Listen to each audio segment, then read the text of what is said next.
kò dìgbà tó bá jọ́ mi èèyàn kéèyàn ó tó nítara tàbí kínú èèyàn ó tó dùn orin ọpẹ́ lọ́gbẹnu wa because láìpẹ́ òun náà ni mo fi tara jáde láti sọ̀rọ̀ nípa ìròyìn tá a gbọ́ báwọn ajínigbé ọ̀hún àwọn afẹ̀míṣòfò ọ̀hún wọ́n ń sọ fáwọn security agent ẹ má súnmọ́ wa o tẹ́ ẹ bá súnmọ́ wa ju bó ṣe yẹ lọ a máa fi nǹkan sa àwọn ọmọ yìí o nínú ètò ni mo ti ń bẹ ìjọba pé kí wọ́n gbìyànjú láti fọgbọ́n ṣe bó bá jẹ́ ká pàdánù nǹkan ká lè ráwọn ọmọ yìí pé láyọ̀ àtàláfíà kí wọ́n jẹ́ ká ṣe bọ́tì rírò ń tẹ ènìyàn ṣíṣe ń tọ́lọ́run pàápàá jùlọ ọlọ́run wà ní ipa tiwa orin ọpẹ́ nìkan náà lọ́gbẹ́nu wa orí ìyìn ńlọ́gbà wá létè gẹ́gẹ́ bí ọmọ tó moore ká máa dúpẹ́ lọ́wọ́ ọlọ́run ẹ má pè mí ẹ má ti pè mí ká máa gbìyànjú láti dúpẹ́ lọ́wọ́ ọlọ́run ká kíjọba ká káwọn security agents ká yìn wọ́n ká lù wọ́n lọ́gọ ẹnu ṣùgbọ́n ká gbìyànjú àti sọ fún wọn pé bó bá jẹ́ bí ṣe máa ń pẹ́ lélẹ́yìí nǹkan míì ó ti ṣẹlẹ̀ o ó ti pẹ́ jù well pàápàá jùlọ ẹ̀já kọ́ dúpẹ́ olórí àdá sọ pé olórí àdá rèrè àrè lọ́wọ́ ọlọ́run ọba tó ní gbogbo wa tọ́jẹ́pọ̀ náà ní sọ wa tí ń dáàbò rẹ̀ bò wá ṣe ti ráwọn ọmọ yẹn bó ni wọ́n ṣe rí ǹjọ́ hàn nínú àwọ̀ wọn pé wọ́n wà nínú ìgbèkùn sọ hàn nínú ìrísí wọn pé inú wọn dùn ara wọn yá gágá sí òmìnira àkàndá ló rọ̀ lẹ́nu bíi tejò àjàó ara ogun ká sọ̀rọ̀ lójú ọlọ́rọ̀ inú dídùn ò ṣeé pamọ́ra bẹ́ẹ̀ ni inú dídùn ò ṣeé pamọ́ra àwọn ò gbọ́dọ̀ sọ wípé inú wa dùn torí pé abánimádìí ò gbọ́dọ̀ forúnkúnbó ẹ kú ewu ọmọ forí sọ pẹpẹ èèyàn tó ṣe báríkà ọfẹ wùyà ọlọ́run dọ́mọ sí o ọfà pájóná kí lẹ fẹ́ kí ìyá àkókò ṣe kí lẹ fẹ́ kí bàbá àkókò ṣe wọ́n sọ fún wọn pé ìyá àwé ẹkú onítìí ẹ̀ mà bàjẹ́ o ọmọ sáyé wá o ẹni tó wà níyà gangan kọ́ ẹkú ewu ọmọ forí sọ pẹpẹ èèyàn tó ṣe báríkà ó fẹ́ wùyà Èdùmàrè dọ́mọ náà sí fapá jóná ìyà jẹ́ ń gbọ́mọ wò ló bá rí ìtàn ọmọ ẹ jẹ́ ń gbọ́mọ wò lápọ̀ ọmọ bá já mọ́ wọn lọ́wọ́ mo kí gbogbo ọmọ kóòtù òjìrè bí ẹ kú etí gbọ́ ẹ kú ara yá bá a ṣe kíra wa nu bàbá rẹ̀ ní tó lọ àjò tó tàjòdè a mọ̀ kí ẹbí wọn pé wọ́n kú ara yá wọ́n kú ara yíyá ìdùnnú ọ̀hún ilé aláriwo la ti pa ọ̀dọ̀ àwọn òbí ọmọ ni a ti mọ̀ wípé inú wọn dùn díẹ̀ ní tàlàbánú apẹ́ ẹ̀dùn bí n ti ń tọ̀dọ̀ wá ṣùgbọ́n alihamdulilayi orin ọpẹ́ náà ló gbẹnu wa orin ìyìn ló gbẹnu wa àárín fáyọ̀ bí ọ̀sọ́pẹ́ mo bá àwọn ọmọ yìí dúpẹ́ mo bá òbí wọn dúpẹ́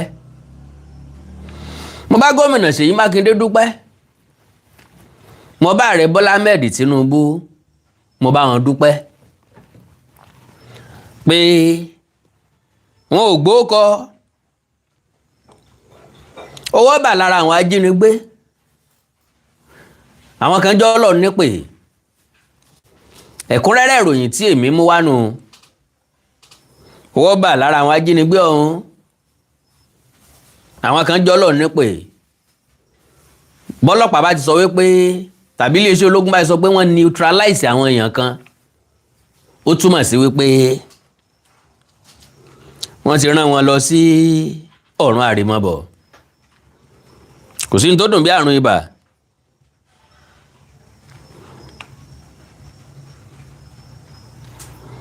ẹ bá ń pín program yẹn bẹ́ẹ̀ bá ṣe ń wọlé ẹjọ́.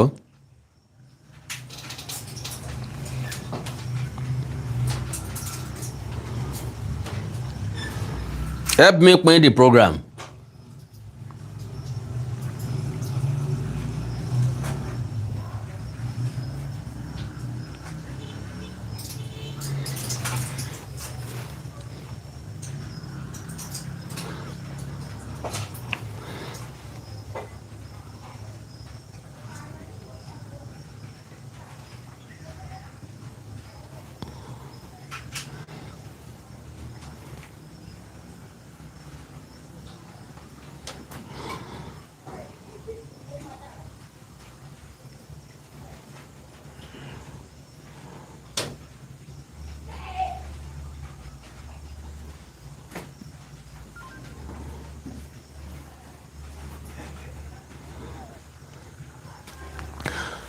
Well, pápápá.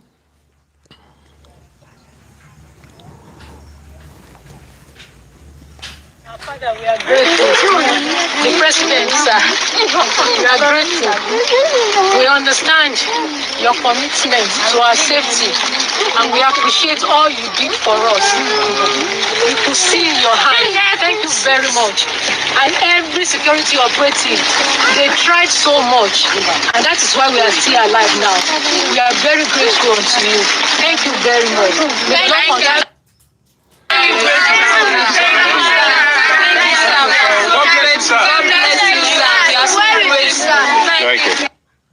Wow. Well, ìdùnnú ṣubú láyọ̀ o, ìdùnnú ṣubú láyọ̀ o. Náà ẹnìkan béèrè pé báwo ni wọ́n ṣe rìlíìsì wọn. Kì í ṣe pé àwọn ajínigbé rìlíìsì wọn o. Àwọn security agents ń ló kójó pàdé wọn. Àwọn ló gbéjà kò wọ́n lójú. So, according to bó ṣe jáde lọ́dọ̀ ẹni tó jẹ́ agbẹnusọ fún ààrẹ orílẹ̀-èdè yìí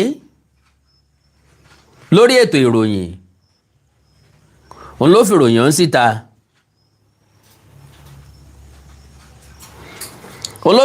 síta so ajá tó lọ ilé ẹkùn tó bọ̀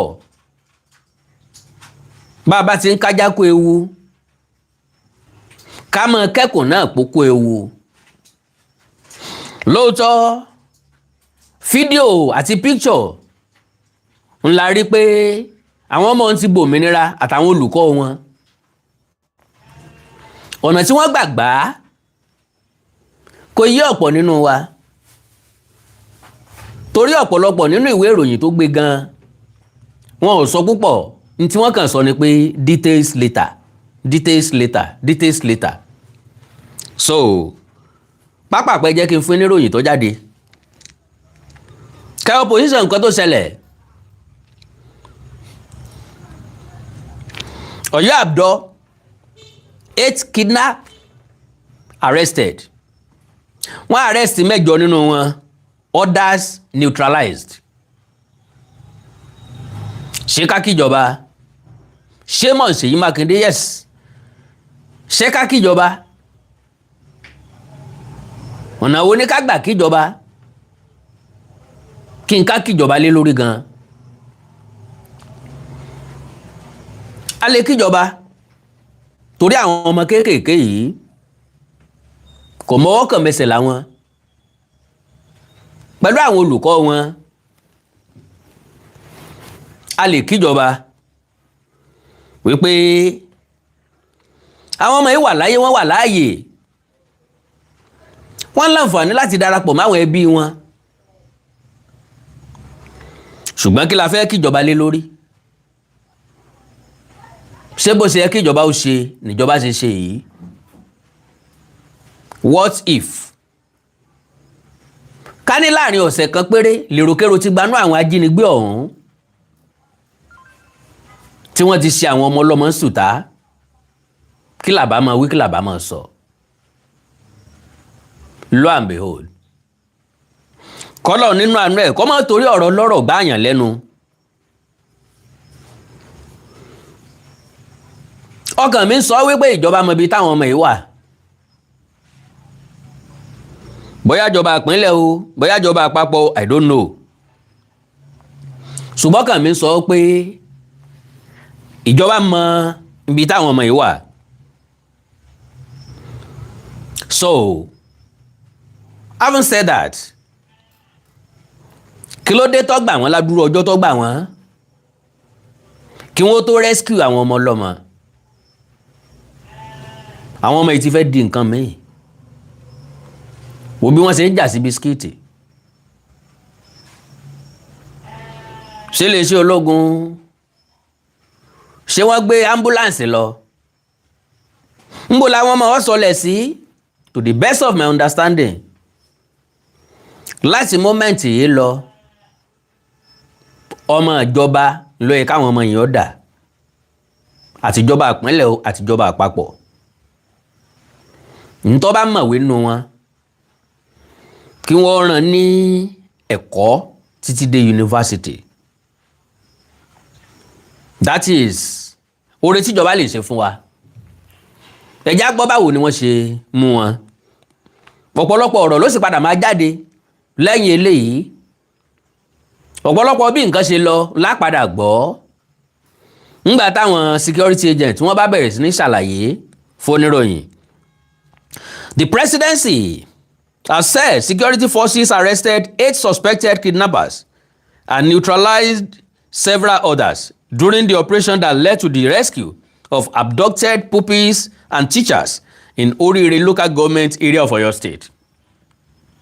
Ìyẹn túmọ̀ sí pé kò sí nínú àwọn tó rí kó yọ nínú àwọn ajínigbé ọ̀hún. That is greater news. What the greatest news tèmi fẹ́ gbọ́. N tí wọn ò fẹ́ kó ṣẹlẹ̀ ni pé ẹgbẹ́ títí wọ́n bá wa káwọn ọmọ yẹn sí láti kó irọ́. Tàbí ìgbà tá a fẹ́ débẹ̀ wọ́n wá fa àwọn ọmọ yẹn lẹ̀ wọ́n wá sá lọ làwa káwọn ọmọ yẹn wálé àfẹ́ gbọ́. Ìdí tí ò fi gbọ́dọ̀ rí bẹ́ẹ̀ ni wípé ìjọba ti sọ fún wa pé àwọn ti sọ̀ráǹdì wọn o. Kò síbi tí wọ́n fẹ́ gbà sá lọ, kò sọ́nà tán lè gbà sá lọ. Àwọn ti blọ́ọ̀kù escape route wọn. So eléyìí ti fi wá lọ́kàn balẹ̀ pé gọ́ọ̀mẹ̀ntì ò gbọ́dọ̀ padà dé kí wọ́n wá sọ wípé eku di àmùrín má wọn lọ́wọ́. Eku ò gbọ́dọ̀ di aláǹgbá má wọn lọ́wọ́. So mò ń bọ̀ o.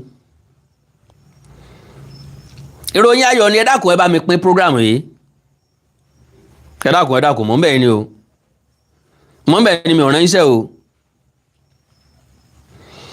Mi ò ránṣẹ́ o, mi ò tó ránṣẹ́ náà ni o.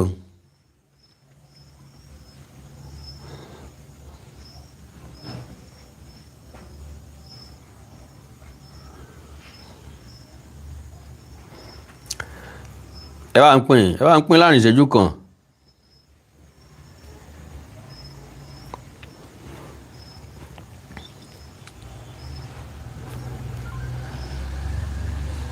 Kán kọ́kọ́ kó wọn lọ ilé ìwòsàn náà. Wọ́n lọ gbà tọ́jú kí wọ́n tó padà sínú abúlé wọn ní oko. Kán kọ́kọ́ jẹun tó dáa látọ̀dọ̀ ìjọba náà. Kí ìjọba kọ́kọ́ host wọn. Ẹ má bínú o, wọn ò kọ́jọba o. Wọ́n kán kọ́kọ́ host wọn.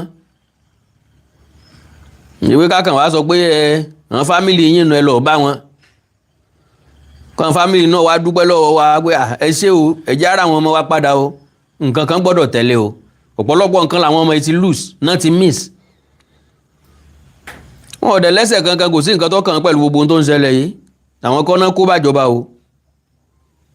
Ìjọba ló ń kó bá wọn o. So kí la fi compensate wọn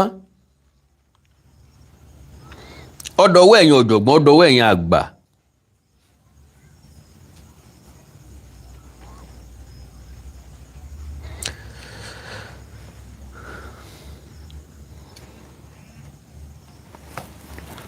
So now, the development was disclosed by Olusegun Dada, Special Assistant to President Bola Tinubu on social media, in a post on his X account on Friday. According to Dada, the 8 suspects are currently in the custody of the Department of State Service, DSS, while security agencies are expected to provide further details on the operation. Ṣé àgbàgbé mo sọ nísìn pé ọ̀pọ̀lọpọ̀ ọ̀rọ̀ ní ó jáde ńgbà tí àwọn security agents tí wọ́n bá ti fún wa níròyìn bó ṣe lọ, bó ṣe jẹ́, bó ṣe rí.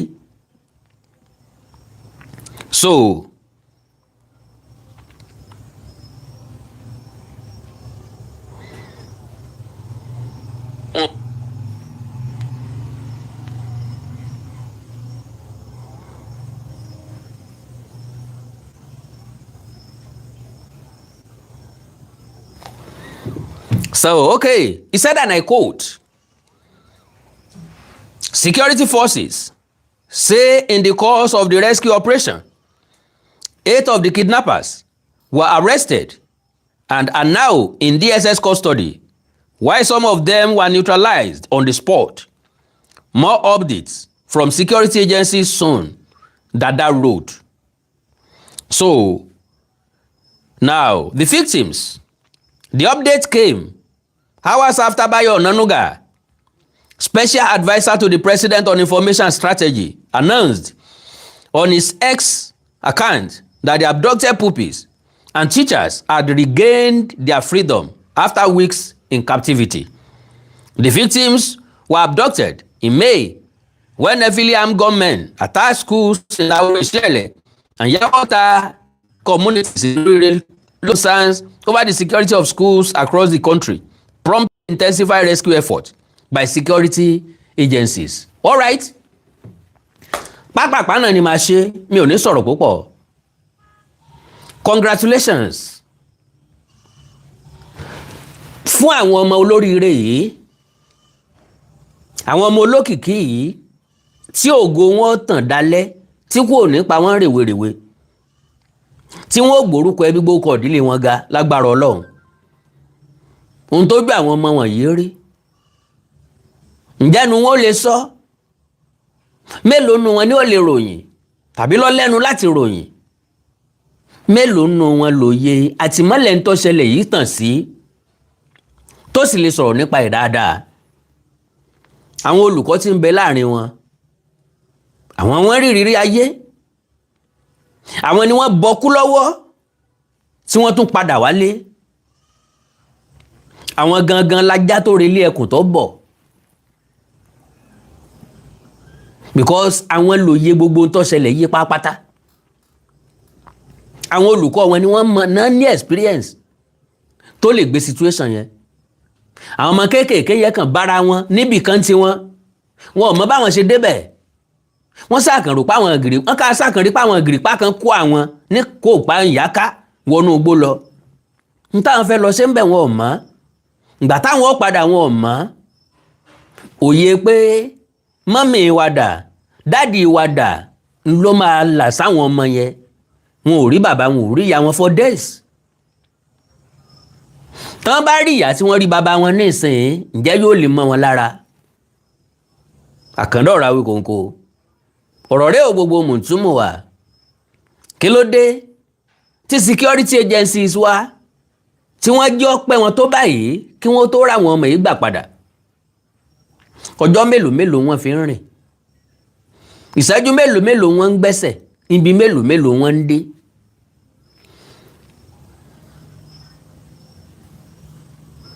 So now kí ló dé tíjọba dìlé ìdásílẹ̀ àti òmìnira wọn títí dàkókò yìí? èmi nígbàgbọ́ pé ó pé àwọn ọmọ yẹn kí wọ́n lè bá pẹ́ láyé. Àwọn ọ̀jọ̀gbọ́n mú ìmọ̀ràn wá. Ọjọ́ wo ni ò ní sí ìjínigbé mọ́ nílẹ̀ yìí? Àwọn nǹkan tó yẹ ká correct lórílẹ̀‐èdè yìí pọ̀. Ìgbésùnmọ̀mí ó yẹ ká correct ẹ̀. Corruption ó yẹ ká correct ẹ̀. Ìjínigbé ó yẹ ká correct ẹ̀. Olè jíjà ó yẹ ká correct ẹ̀. Ó di ọjọ́ tá a bá tó fún ọ ní ìjìyà ńlá. Ẹ ń gbésùnmọ̀mí, ẹ ń jínigbé, ẹ dájọ́ ikú fún un. Kí wọ́n má sì fi falẹ̀. Kí wọ́n pa wọ́n kíákíá. Kò sẹ́ni tí yóò jíyàn gbé mọ́ o. Yes. Kò sẹ́ni tí yóò jíyàn gbé mọ́. Wọ́n jíyàn gbé.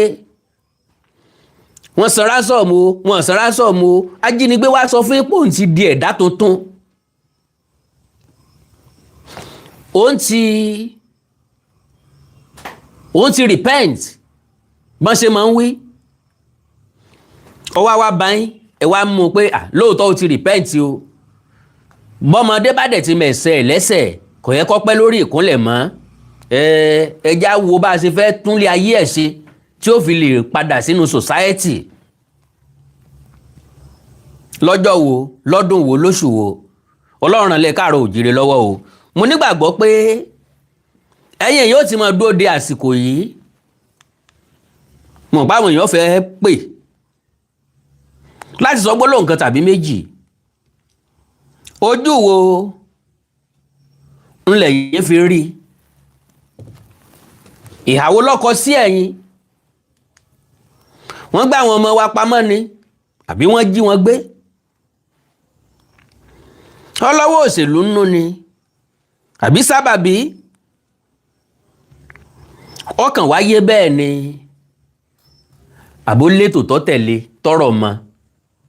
+234 915 147 9599 +234 915 147 9599 àti +234 904 851 9362 +234 904 851 9362. Èyí tọ́wọ́ yín bá ń bẹ̀ ẹ bá lè tètè pè sí. Mo fẹ́ gbọ́ gbólóhùn kan tàbí méjì lẹ́nu ẹ̀yin ọ̀jọ̀gbọ́n. Ká sì kí àwọn ẹbí àwọn ọmọ yìí pé wọ́n kú oríire, wọ́n kú àmójúbà. Kò ní kú lẹ́yìn lágbára Ọlọ́run, ò ní rírú ẹ̀ mọ́ lágbára Ọlọ́run. Ìtàn rí làwọn ọmọ yìí ó fi pa nínú ayọ̀ ńlá wọn lágbára Ọlọ́run. +234 904 851 9362 àti +234 915 147 9599 +234 915 147 9599. Láàrin ìṣẹ́jú méjì péré bí wọn bá ti rí pé kó wọlé, wọ́n sọ gbólóhùn kan mú sì máa lọ. Ajá ìrẹ́lé ẹkùn tó bọ̀, bàbá ti ń kájá kú ewu, ká mọ kẹ́kọ̀ọ́ náà gbó kú ewu. Ẹ̀yin òbí àwọn ọmọ yìí, abiyamọ ni o, ẹ fi wọ́n tàfàlà. Kádàrá lóko, sábàbí ni. Mo kàn sí ń wọ́ndà, ẹnu ọ̀gbọ́mọjẹ rí àwọn ọmọdé ọmọ nǹkan kan, wọ́n bá tún múra léèwé fún ọ lọ́la, wọ́n tún lọ. Ṣùgbọ́n àwọn ọmọ kan ń bẹ, wọ́n sọ fún ipò kú àwọn lẹ́lẹ́gbédé léèwé ń padà o. Òkú àwọn lẹ́lẹ́gbédé bẹ̀, kò sí ní tí ó gbá wọn débẹ̀ padà. Ìjọba a nílò ìrànlọ́wọ́ ìjọba lórí kinní yìí. Ìjọba gbọ́dọ̀ sa ipá wọn lórí àwọn ọmọ yẹn kí wọ́n tó dá wọn padà fáwọn òbí wọn. Ẹ̀yin tẹ́ lè rehabilitate ajínigbé àtàgbésùnmọ̀mí, ó yẹ kẹ́ lè rehabilitate àwọn ọmọ tó ti wà nínú igbó fọ́pọ̀lọpọ̀ ọjọ́. Ká má dá ìtọ́jú wọn dá àwọn òbí wọn. Mo nígbàgbọ́ pé onímọ̀ ẹ̀rọ Ṣèyí Mákindé wọ́n máa gbé ìgbésẹ̀ tó tọ̀nà a sì ń position láti kọ́ ìjọba a sì ń position láti kọ́ ìjọba mọ nǹkan tọ́tọ́ àti nǹkan tó yẹ àwa kọ́ la sọ fún gọ́ọ̀mẹ̀ntì pé nǹkan báyìí ní kẹ́ ẹ ṣe fún wọn àbí nǹkan báyìí ní kẹ́ ẹ má ṣe fún wọn.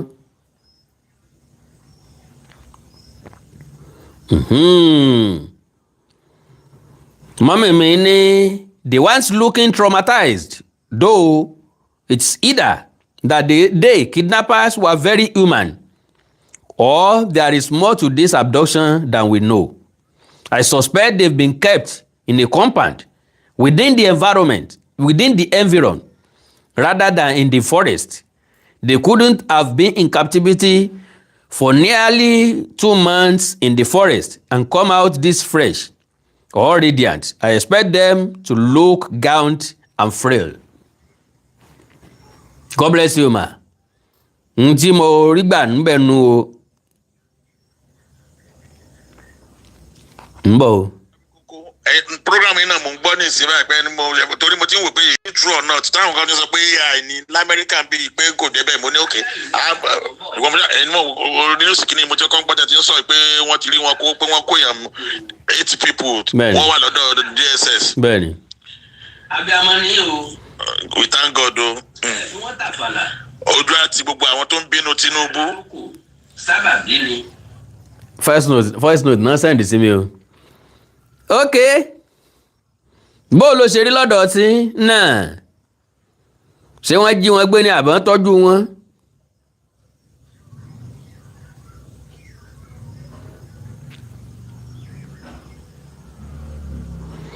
mo mọ̀ wípé tó bá tó time principal yẹn á láǹfààní àti sọ̀rọ̀ tó pọ̀ bó bá dójú sí sùfùrọ̀ là but still ó máa láwọn nǹkan tó máa yé woman yẹn ó máa láwọn ìmọ́lẹ̀ nǹkan tó tàn sí ó máa láwọn nǹkan tó lè sọ̀rọ̀ dé because n tó ń lè sọ ni pé àwọn wà nínú igbó níbi táwọn wà ní tí wọ́n ń jẹ bí wọ́n ṣe ń ṣe é sáwọn n tó lè rí sọ nìyẹn.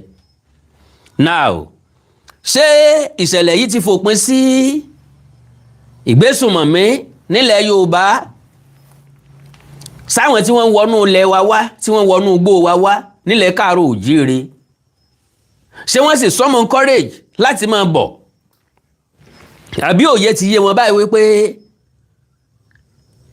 àṣegbé kan ò sí àṣepamọ́ lọ́wà àti pé kò sí nǹkan tó sápamọ́ lábẹ́ ọ̀run. Èmi ìbá advice wọn kí wọ́n pọ̀ sókè rajà kí wọ́n padà bí tí wọ́n ti ń bọ̀. Ilẹ̀ Káàárọ̀ Oòjíire bá a bá ti jí àti jí ń tiwa náà nù o. Gbogbo abiyamọ tí ń wò mí ẹ ní fojú sunkún ọmọ yín àwa náà ò ní fojú sunkún tiwa lágbára Ọlọ́run iṣu ọmọ ò jiná fún wa jẹ bó bá jiná kò ní dó wa lẹ́nu ẹnu ò sì ní dùn wá lágbára Ọlọ́run ikú ò ní pa àwọn ọ̀dọ́ wa àìsàn ò ní káwọn èwe wa lágbára Ọlọ́run àní gbèsìn àní gbégbìn láṣẹ Èdùmàrè á jèrè wọn gbogbo ẹ̀mí tó ṣẹ́gun sí ìtò ni yóò jẹ ọbẹ̀ rẹ̀ lágbára Ọlọ́run. I love you all ẹ ṣe ẹ kú àdúrótì láti ìgbà tí wọ́n ti kó àwọn ọmọ yìí kò sọmọ wa ń bẹ̀ kò ní sọmọ wa ń bẹ̀ lágbára Ọlọ́run ṣùgbọ́n gbogbo àwọn ọmọ yìí pátápátá ọmọ wa ni wọ́n pòsíṣàn ọmọ ni wọ́n jẹ́ sí wa bàbá wa dákẹ́ Ọlọ́run ó bí wa bẹ́ẹ̀ ni because Ọlọ́run níṣẹ́ tí ń rán ẹ̀dá torí àwọn àkókò kan lọ́lọ́run fi máa ń rán àwọn ẹ̀dá kan bàbá wa lórí ọ̀fẹ́ láti jẹ tá a jẹ ẹ má gbàgbé Ọlọ́run ọba tó lè fún igi ilẹ̀ tó lè fún igi láǹfààní láti jíṣẹ́ tẹ́dá kan ò lè jẹ́ ó lè rán ewéko ó lè rán ẹranko láti ṣàwọn èèyàn lóore lásìkò tó yẹ so ẹ má já gbàgbé Olódùmarè adákẹ́dájọ́ adájọ́ dákẹ́ ọba tó rí gbogbo wa tó mọ gbogbo wa tó sì mọ nǹkan tí gbogbo wa ń ṣe dáadáa pẹ̀lú ọmọlàkejì ẹ torí àtúbọ̀tán ẹni tó jiyàn gbé nítorí owó ká nítorí owó làwọn èèyàn wọ̀nyí ṣe jiyàn gbé náà ṣe já àwọn akẹ́kọ̀ọ́ yìí gbé 1 wọn ò rówó ọ̀hún gbà ọwọ́ ti bà àwọn kan tẹ́lẹ̀tẹ́lẹ̀ àwọn kan jọ́lọ̀ nípè lónìí ọwọ́ tún ti bà àwọn kan. My last question eskisa security agents eskisa gọ́fmẹ̀ntì àwọn tẹ́ ẹ kóhun ọ̀gá DSS kí ni yóò padà ṣẹlẹ̀ sí wọn á prosecute wọn ni á fi àtọ́tọ́ jẹ wọ́n because kálẹ̀mí ní DSS tàbí mi ń sọ́jà tàbí mi lọ́lọ́pàá èèyàn kan ò ní gbé mi wọ́gbó for days for weeks kọ́wọ́ mi wá padà bóńtọ̀ ọ̀hún kí n wá ní wọ́n dáríjìn àbá dáríjìn kó mọ lọ láyọ̀ àtàláfíà láíláí kò lè ṣẹlẹ̀ bẹ́ẹ̀ but why are they still in the bush kí wọ́n tó kú ńbẹ̀ ni wọ́n ti ya fọ́tò because bí wọ́n bá kó wọn délé kí wọ́n tó yà á ajẹ́rìí àwọn ọmọ Yorùbá á sọ pé ìgboro wọn wà kìí ṣe inú igbó pé ibi tán ti ya fọ́tò inú ilé ni so àìmọ́lẹ̀ àmọ̀yàn wọn fi ṣe àti pé bàbá yẹn gúgúrú ẹlẹ́nu òfé làásù ìjọba náà gọ̀ ìjọba náà gbọ́n ojú ẹsẹ̀ bíi ilé aláriwo láti pa ibi ìṣẹ̀lẹ̀ ti ṣẹlẹ̀ ni wọ́n ti kọ́kọ́ ya fọ́tò àkọ́kọ́ ni wọ́n ti kọ́kọ́ ṣe fídíò àkọ́kọ́ so ntọ́sẹ̀lẹ̀ ń bẹ̀ nu nítorí jẹ́ kán sì wà nù gbónu kálukú wọ́n ti délé wọ́n ti dé gbòòrò because àwọn tí wọ́n arrest gan wọ́n ti kó wọn dé ọ̀dọ̀ DSS so ọlọ́run ṣeun ọlọ́run ṣeun ọlọ́run ṣeun ọlọ́run ṣeun ọlọ́run ṣeun ọlọ́run ṣeun ọlọ́run ṣeun abáwọn ọmọ ìdúpẹ́ o abáwọn òbí wọn dúpẹ́ o àná Olódùmarè ò ní fẹ́ nìkọ̀ọ̀kan sílẹ̀ o ẹ like follow page mi lórí Facebook Awikonko television àti Awikonko TV ẹ subscribe sí YouTube channel mi Awikonko TV àti Onídèmọdé TV fún Onídèmọdé game show àná Olódùmarè ò ní fẹ́ sílẹ̀ o òfin tí ẹ sílẹ̀ gbọ́ tẹni ẹlẹ́ni ọlọ́run ní bá wọn gbọ́ tiwọn ọlọ́run nínú àánú ẹ̀ yóò dìde ìrànlọ́wọ́ sẹ́yìn yóò dìde ìrànlọ́wọ́ sí mi náà ìgbà kí ìgbà tá a bá nílò èèyàn kan ìgbà èèyàn ni yóò máa dá wa lóhùn